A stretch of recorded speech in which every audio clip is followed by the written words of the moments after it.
and they can mediate. But yeah, you see a lot of the crises that are going on have been dragging on for years and years, and the UN has passed numerous resolutions to try to resolve them, but they've not been effective. But they can be effective in some other ways. So we're not putting our full trust in the United Nations. But actually, so what I was getting to when I was talking about what the Jamaican ambassador told me years ago is that we can. Every country is there to look out for their own interests. So if we want them to help us, it has to meet their criteria for what suits their interests, or at least not to put them into danger. And that's what we've been working on, sharing our story and then convincing them that, or not convincing, but working with them to show that there are things that they can do to help us that won't endanger themselves and actually might help to further their own causes. So this is where we are right now. We have a number of smaller countries that are willing to get the ball rolling by introducing a resolution, and we're going to be talking about that. Are you going to make the presentation on the? Okay, Poka will make the presentation on the resolution, and actually on a review and a resolution. So he'll explain that a little bit more to you. But what this is something that countries can do for us without endangering themselves. So that's what we're working on, and what's going to require in the next year, 2 years, is to be able to not just submit the resolution, which has to be done by a member country of the United Nations, but not only to submit the resolution, but go and talk to the different countries, to the leadership of those countries. The ambassadors cannot really make any kind of substantive decisions on their own. They have to get instructions from home. And you're seeing that coming out in the hearings going on right now, on the impeachment hearings, and basically, the Ukrainian ambassador from the the ambassador of Ukraine from the United States could not make decisions on their own; it had to come from the president. So and things like that. So we are very much aware of that. So what I've been told and what we've learned is that we can get to a certain point with the diplomats. But then the diplomats say, go and talk to the head of my country. And then that's where we're at right now. They're saying, this sounds good to me, I like it, go and talk to the head of my country and get permission for me to get involved. So, but that's going to require going to those countries, and which is why the amount of travel is going to be stepped up. And also, not just for one person to travel, but we're going to have a team go and not just to travel, but to follow up. And we basically, so this is why we're talking about raising more funds, because it's really we have a lot more we have to accomplish. And the time is critical because if we get a resolution submitted to the UN, as we're hoping early part of this coming year, then we have to really step up our efforts to get more countries involved so that we can build up enough votes at the UN to get the resolution passed. And then Poka will explain what the resolution is. So that's where we are right now. And what I'd like to do is just throw it out for questions. Yeah, so about 10 minutes. Anybody have a question? You mentioned if you talk like the ambassador, whatever, you can't make a decision to back them. What is it you're trying to get him to do? Well, he has to listen to us, and then he relates it back to his country, and then his country makes a decision. But for the final decision to be made, because we're not known, we're not a known factor, we're not a member of the United Nations, so we're going to have to go and schmooze a bit with the leaders of their countries. Now, we've been conducting that for some time now. I've talked to many leaders of countries, either at meetings at the UN, which is why I always go for the opening of the General Assembly, because almost every leader of every country is in New York during the 2 weeks of the opening of the General Assembly, so I can set up appointments to see them. But more likely, we'll have to go to their capital, sit down with the Prime Minister or President or King, and the Minister of Foreign Affairs, and whatever other staff, and just sit down and explain to them what we're doing, get their feedback, and ask them to please instruct your representative at the UN to back this resolution. So that's what it is. Yeah. Mm-hmm. I'd be curious to know the reaction of the various governments who had treaties with Hawaii. Yes. At the whole time. What Yes. sort of reaction? Well, of course, we've tested it out over the last 20 years, contacting these governments. They're all very reticent to acknowledge that the treaties still exist.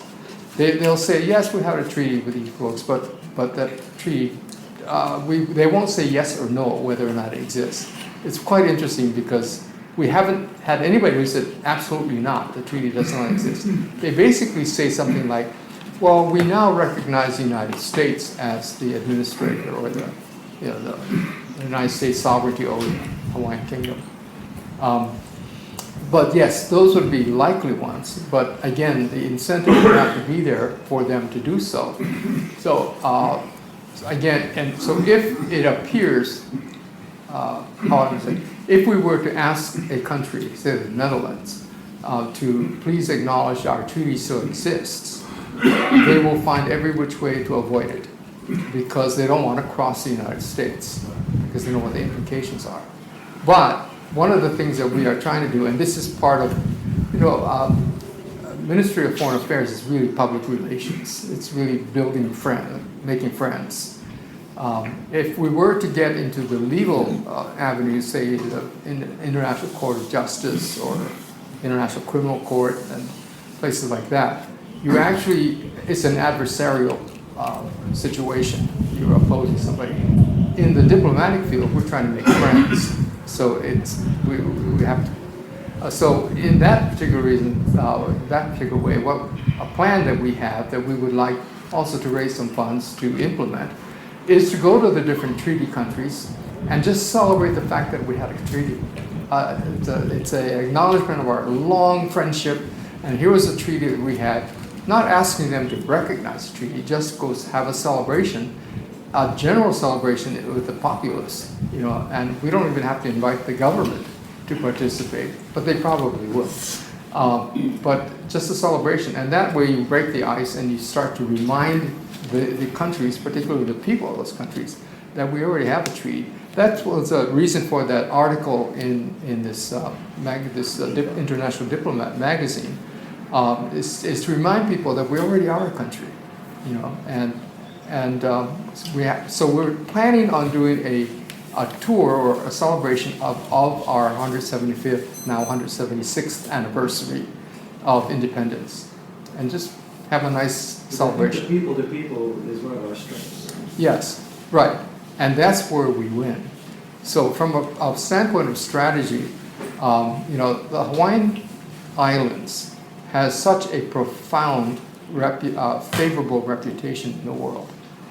Everyone loves Hawaii. I've never heard anybody say anything negative or derogatory about Hawaii.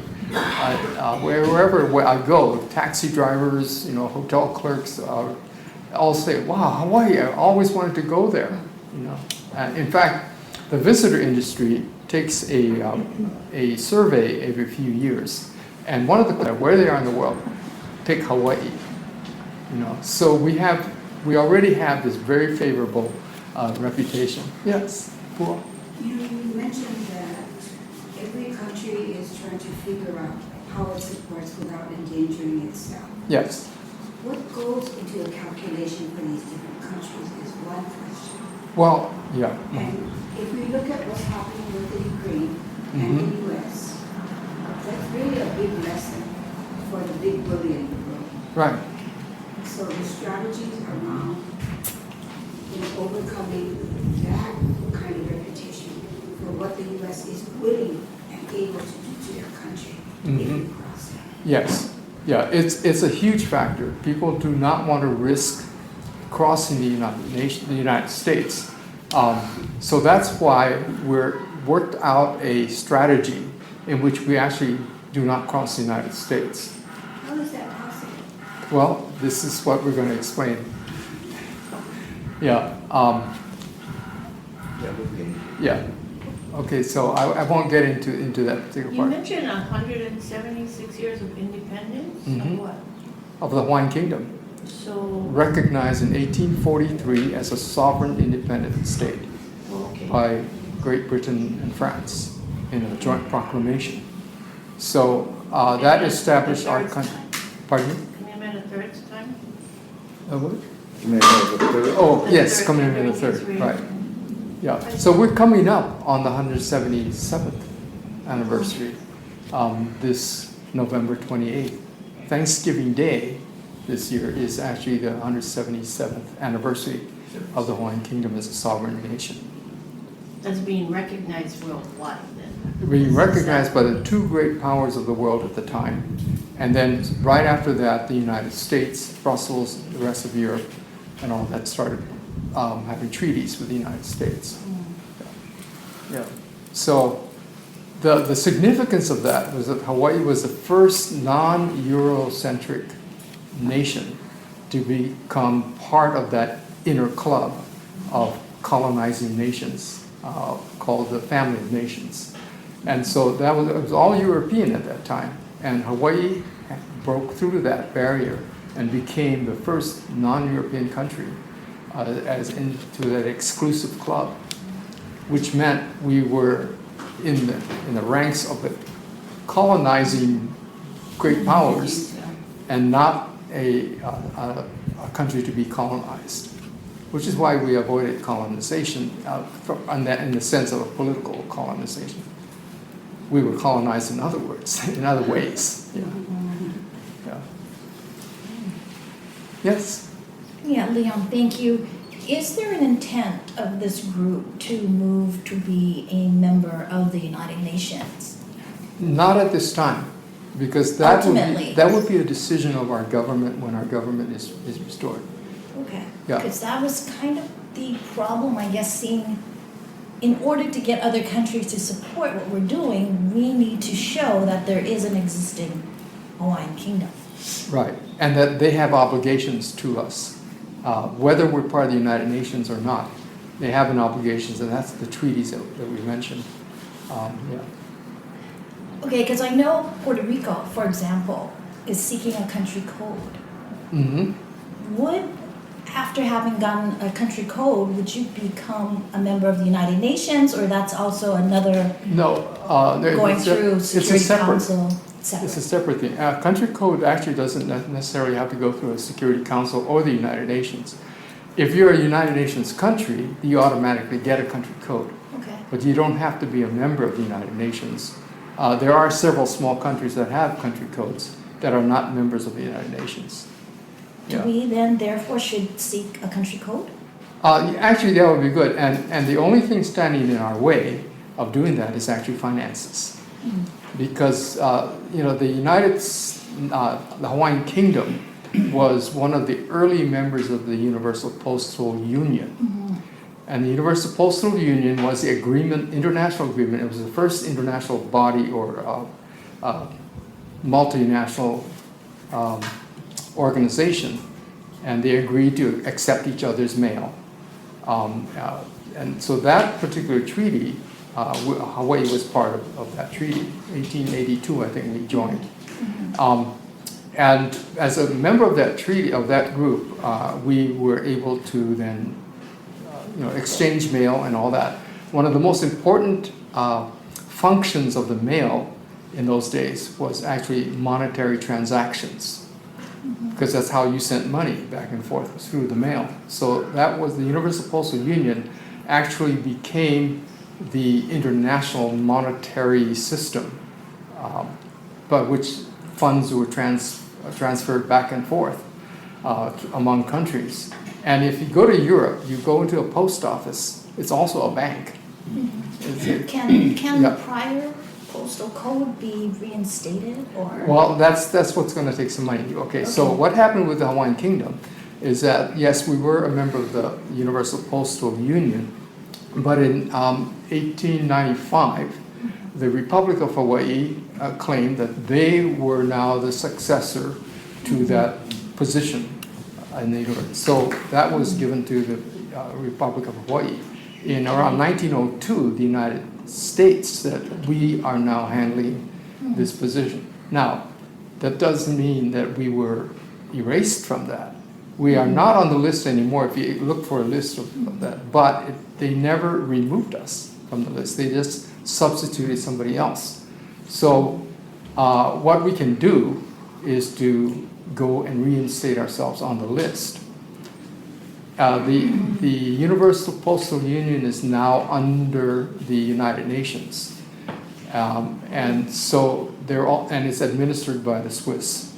And they are very, very strong sticklers on procedures and things like that. They won't do anything unless we force them to.